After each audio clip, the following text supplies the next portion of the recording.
aí galera, beleza?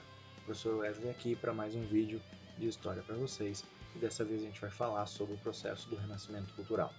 Bora lá?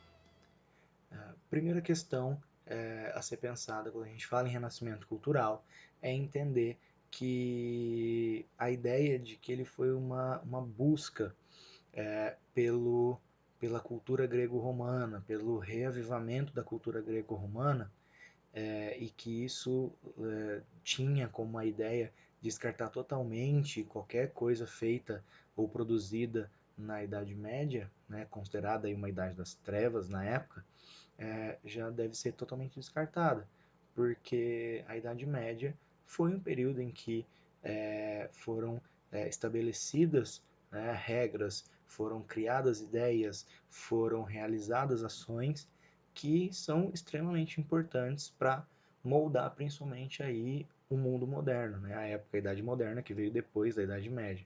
Então, a ideia era óbvio, né? A inspiração dos renascentistas era óbvio na cultura, né? Nas artes greco-romanas, mas a gente não deve encarar esse renascimento aí como uma morte da Idade Média. A gente não deve encarar a Idade Média assim, né? E o renascimento cultural ele ocorre pelo suporte de dois fatores muito importantes. O primeiro deles é o mecenato. O mecenato ele era o financiamento do trabalho dos artistas pelas famílias de burgueses, né, que buscavam aí uma maior valorização social através dos quadros pintados pelos artistas, né, e pagos pelos burgueses. Então esse financiamento foi muito importante para dar para os artistas uma liberdade para criar, para pintar, para criar novas técnicas, né? E a invenção da imprensa, né, feita pelo alemão Gutenberg por volta de 1450, que vai proporcionar a possibilidade da impressão de muito mais cópias de qualquer página, de qualquer livro, e isso vai ajudar a divulgar o conhecimento na época. Então, esses dois fatores aí são de suporte, né, para o renascimento cultural ter ocorrido. A primeira grande teoria base assim, que deu suporte como teórico para o renascimento cultural foi o humanismo, né? Essa corrente do humanismo ela surge depois da crise lá do século XIV que a gente falou no outro vídeo.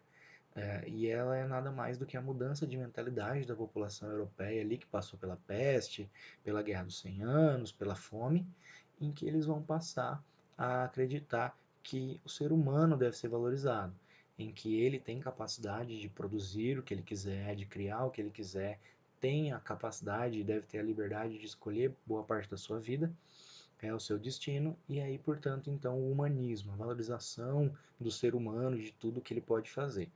E aí surgem as primeiras teorias humanistas, né, que vão entrar em choque com teorias que a igreja já defendia. A igreja defendia na época, uma das teorias era o teocentrismo, né, que tel vem do grego, que significa deuses, que significa Deus, e aí a igreja defendia que Deus deveria ser o centro de todas as preocupações, e ele era o centro de tudo que acontecia, em que o ser humano não tinha poder nenhum sobre a vida, sobre a sua própria vida, sobre nada. Mas o humanismo vai dar origem ao antropocentrismo, a ideia de que o antropo, né, o homem, ele deve ser o centro de tudo que existe, o centro da valorização de tudo que existe, tudo que é feito, deve ser o ser humano. E aí, a outra teoria defendida pela igreja, o geocentrismo, de que a Terra, né, o gel, era o centro do universo e os outros planetas e o Sol giravam em torno da Terra, que vai ser criticada pelo Copérnico, pelo Nicolau Copérnico primeiro, depois vai ser também defendida pelo Giordano Bruno, que acabou sendo queimado vivo pela igreja, e depois provada pelo Galileu Galilei, no século XVII. Então, o heliocentrismo, né, que afirma aí que o Sol é o centro do nosso sistema e a Terra é um mero planeta girando em torno dele. Então, essas teorias aí vão dar, digamos que, muita dor de cabeça para a igreja, né, porque elas criticavam e quebravam paradigmas aí defendidos pela igreja. E de tudo isso vai surgir o chamado racionalismo, né? Já que o humanismo defendia que o ser humano deve ser o centro de tudo, que o ser humano deve explicar tudo, entender tudo e fazer tudo, de que forma ele poderia fazer isso? usando a razão, né? A capacidade, a qualidade aí exclusiva do ser humano, que nenhum outro animal tem, e que então seria aí a ideia de tudo ser feito através da razão. Então tudo deveria ser feito através do racionalismo. Esse racionalismo vai ser e vai influenciar, né, muita gente depois. E aí, quando a gente fala em renascimento cultural em si, no sentido de artístico, a gente fala como o renascimento italiano, porque o renascimento ele vai começar na Península Italiana. E aí ele é dividido em três partes, né, basicamente em três séculos. O Trecento, né, que é o século XIV, que é o 1300, ele vai ser aí a primeira fase do renascimento cultural, do renascimento italiano, né, que depois vai se espalhar, né, e a gente chama genericamente de renascimento cultural. O principal nome dessa época é o Giotto, né, o Giotto de Bondone, que vai colocar nas suas, principalmente nos seus quadros, a perspectiva intuitiva, o colorido, um colorido muito maior, e a expressão aos rostos, né? Se vocês repararem nesses dois exemplos que eu coloquei no vídeo, né? A imagem à esquerda, uma pintura medieval, em que os rostos são praticamente os mesmos, né, de muitos personagens desenhados, e as cores são meio opacas. Já o desenho da direita, feito pelo Giotto, as cores são muito mais vivas e há uma diferenciação bem clara nos rostos de homens e mulheres e a feição. Então, isso mostra já aí um avanço, né, dessa primeira época em que começa-se a mudar a estrutura com relação às artes ali no final da Idade Média. O século seguinte, o século XV, vai ser a segunda fase do Renascimento, que é o Quattrocento. Nessa fase, explode que é considerada a fase em que o Renascimento cultural teve seu auge, e esse auge teria partido de Florença, né, da cidade de Florença, na Península Italiana, principalmente durante o governo do Lorenzo de Médici, né, o Lorenzo que teria aí, além de outros membros da família Médici, também teria investido muito nos artistas, em livros, e teria incentivado artistas a irem para Florença e pensarem livremente, criarem e produzirem. Então, a Florença do século XV ela é o grande centro do renascimento cultural, e é dela que vai partir grande parte, né, aí das inovações culturais da época. Então, e aí, né, a família Médici fica marcada aí na história. Diferente de outras regiões da Europa, a Florença era uma república, né, em que os cidadãos, discutiam e escolhiam governantes de tempos em tempos. Então, assim, diferente de outros lugares, era uma república e tinha uma mentalidade então diferente. Nessa época vai ser criada a chamada perspectiva científica, que vai levar aí a uma melhora significativa nas pinturas, nos desenhos, e o uso da pintura a óleo e o uso da tela. A pintura a óleo vai proporcionar fazer vários tons da mesma cor, e isso dava um vivo muito maior aos quadros, nas pinturas, e nessa época nós temos aí o Botticelli, o Massati, o Donatello, né, os pintores muito famosos aí já mais conhecidos dessa época, e temos também, né, o Leonardo da Vinci, que a gente vai falar daqui a pouco. E analisando já uma das obras do Da Vinci e uma do Masaccio, a gente consegue perceber que a perspectiva científica ela dava um tom magnífico aos desenhos, né? Reparem nessas ilustrações deles, onde há o riscado por cima do desenho, mostrando que antes de fazer o desenho em si, os pintores mediam, né, milimetricamente onde seria pintado o desenho, a tela, ou a parede, e faziam ali um traçado para que a tela ficasse, o desenho ficasse exatamente como eles queriam, com uma noção de profundidade, né, com uma certa sensação de espaço e tudo mais. Então, né, aí reparamos aí que a perspectiva científica dava um ar muito, muito, muito brilhante às pinturas da época, né, uma técnica aí criada nessa época por esses artistas. E falamos então um pouco do grande gênio da humanidade, né, o Leonardo da Vinci. O Leonardo da Vinci, que por ser um filho bastardo de um funcionário do governo de Florença, não recebeu o sobrenome do pai, não se recebia o sobrenome da mãe naquela época, então ele acabou ficando conhecido como Leonardo da Vinci, da cidade de Vinci, que foi onde ele nasceu. O Leonardo, ele acabou sendo autodidata em grandes questões, porém estudou em diversas áreas. Estudou urbanismo, né, desenhou pontes, desenhou estradas, dissecou corpos, estudando anatomia humana, estudava anatomia dos pássaros para entender como eles voavam, estudou ótica e perspectiva, foi escultor, pintor, arquiteto, porém, uma das qualidades aí que é pouco divulgada do Da Vinci é que ele foi um projetista de armas, né? E na época, como havia uma grande disputa territorial por conta dos nobres, da formação das primeiras monarquias nacionais, ele oferecia, né, para muita gente as suas ideias de projetos de armas. E aí, para poder ganhar dinheiro, né, para poder ter liberdade para poder pintar e fazer o que ele queria. Então, o Da Vinci aí é o grande gênio da humanidade, tendo, né, feito aí coisas que até hoje em dia, né, espantam muita gente, impressionam muita gente. Então, algumas imagens do Da Vinci, né, de quadros do Da Vinci, para a gente poder ter uma ideia melhor. A Virgem nos Rochedos, né, que mostra a perspectiva, que mostra o uso de luz e sombra, né, com cores mais escuras e mais claras, né, que vai mostrar uma qualidade muito legal.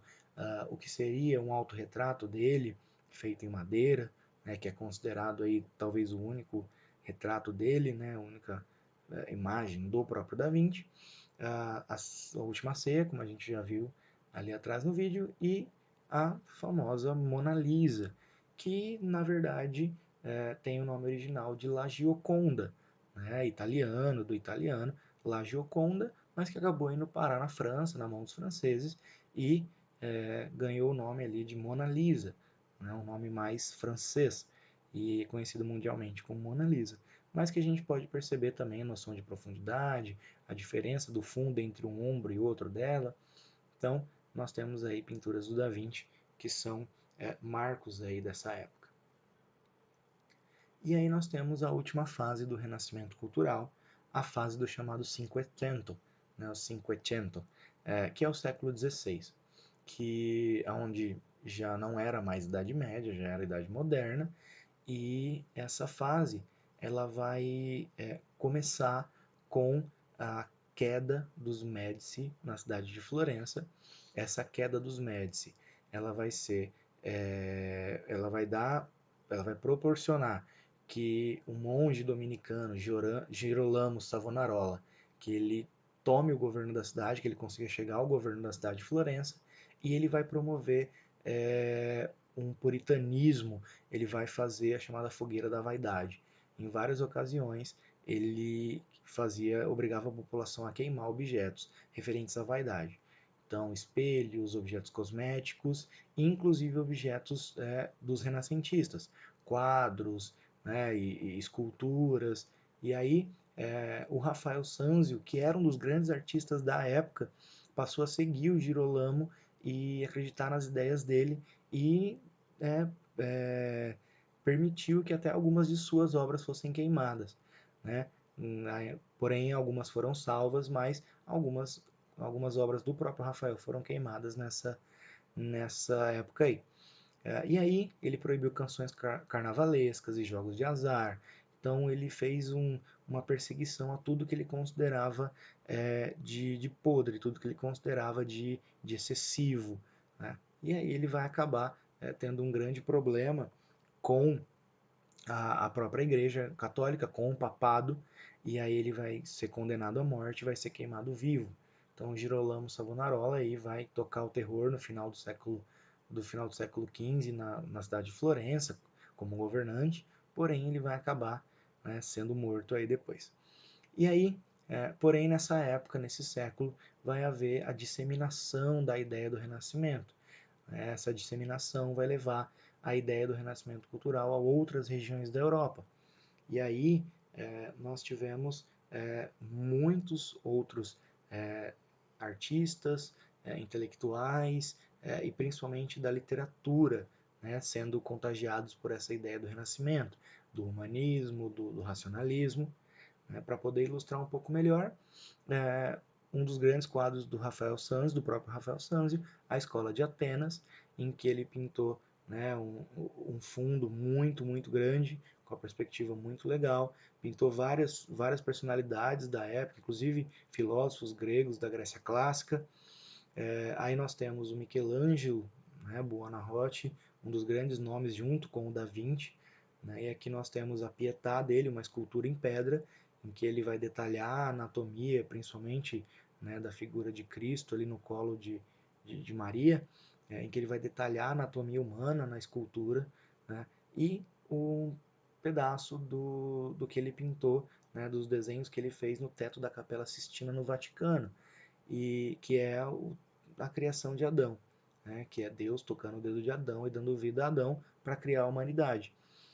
E aí a gente percebe que, principalmente por essas obras do Michelangelo e muitas do Da Vinci, que são os dois grandes nomes do Renascimento, que os temas religiosos não saíram, né, da pauta dos artistas no Renascimento Cultural. Eles tinham uma grande aversão à Idade Média, mas os temas religiosos continuaram em grande parte aí como um principal, talvez até o principal dos temas artísticos deles, né, no Renascimento. Porém, com técnicas mais avançadas, né, com toda a valorização do ser humano, a expansão do renascimento cultural vai se dar principalmente para outras regiões da Europa primeiro, né? E aí nós temos alguns nomes, como o Erasmo de Roterdã, que no livro Elogio da Loucura, ele vai fazer uma crítica à sociedade da época, que ficou muito apegada à ideia da razão, né, dizendo que se a loucura era viver livre, então isso era, né, o melhor a ser feito. O François Rabelais, que vai escrever Gargantua e o seu filho Pantagruel, né, dizendo que, satirizando e criticando as várias autoridades que existiam na época e vários aspectos da vida, da época do Renascimento Cultural. O Miguel de Cervantes, que na obra Dom Quixote vai descrever as histórias de um cavaleiro, né, medieval em decadência, né, mostrando ali a decadência da Idade Média, dos cavaleiros, da nobreza, e o Camões, que vai escrever os Lusíadas, né, uma obra aí poética, inspirada nas histórias do Homero, da Grécia Antiga, em que conta os descobrimentos ultramar de Portugal de uma forma, né, épica, aí como uma grande história, né, e estão valorizando os feitos dos portugueses nessa época do Renascimento, com as conquistas. E aí, o Thomas More, que vai escrever o livro Utopia, onde ele vai descrever uma sociedade em que não havia intolerância religiosa, e uma sociedade que não existia. Daí a palavra utopia passar a ser referência a algo que não existe na prática, na realidade. Porém, nesse lugar onde ele vai descrever, não havia intolerância religiosa e nem autoridade de forma alguma. Então, era uma crítica dele à época também, a questões da época também. Então, são expressões do Renascimento aí de outros intelectuais de outras regiões que não a Península Italiana. E aí, só para terminar a análise do Renascimento Cultural, nós temos a análise que é muito interessante de um quadro de um pintor da região dos Países Baixos, chamado Jan van Eyck. O Jan van Eyck que vai produzir esse quadro do casamento dos Arnolfini, né, o casamento do casal Arnolfini. Eles estão, né, recém-casados e aí ele fez. De modo normal, observando o quadro desse jeito, ele não parece ter nada demais. Porém, ao observar um pouco mais de perto, né, dá para ver que lá no fundo da parede, onde aparenta ter um espelho, aonde seria o reflexo do espelho, ele desenha dentro desse reflexo o casal de costas e ele se desenha e provavelmente uma pessoa ao lado que seria o ajudante. Então, esse detalhe fica marcado aí nessa época como um dos detalhes mais brilhantes das obras da época. Então, é aí uma das grandes sacadas aí de um dos grandes pintores da época, dele se pintar no quadro que era provavelmente pago pelo casal e se desenhar dessa forma tão brilhante. Então é isso, galera. Espero que vocês tenham, né, gostado aí. Espero que ajude.